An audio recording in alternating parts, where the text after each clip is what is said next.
Avec une centrale vapeur bien entretenue, vous vous assurez d'un excellent repassage et votre appareil aura une durée de vie prolongée.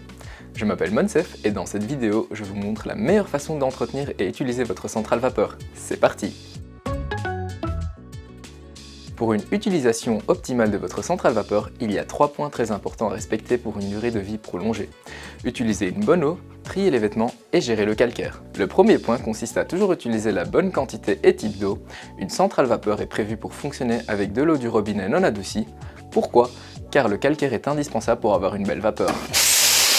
Si vous habitez dans une région où l'eau est très dure, il est conseillé de mélanger la moitié d'eau du robinet avec une autre moitié d'eau déminéralisée neutre. Surtout, n'utilisez jamais de l'eau de pluie ni l'eau de votre sèche-linge parce que bien qu'elle soit déminéralisée, elle est surtout chargée en fibres et en résidus de lessive, ce qui peut provoquer des taches ou des couleurs brunâtres sur votre linge. Pour éviter les problèmes avec le calcaire, il est ensuite indispensable de faire un entretien régulier. Celui-ci est nécessaire lorsque le voyant anti-calcaire s'allume.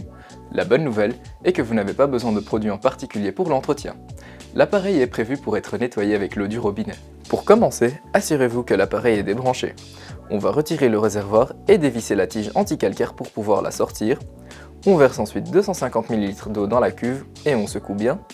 Videz l'eau pour retirer les impuretés et remettez le réservoir en place. On revisse ensuite la tige anti-calcaire. On branche la prise et rallume la centrale vapeur. Pour éteindre le voyant, il faut appuyer sur la touche OK pendant 3 secondes. La cuve est maintenant nettoyée.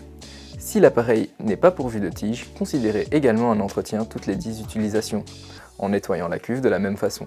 Pour l'entretien du fer, utilisez la partie douce d'une éponge pour le nettoyer.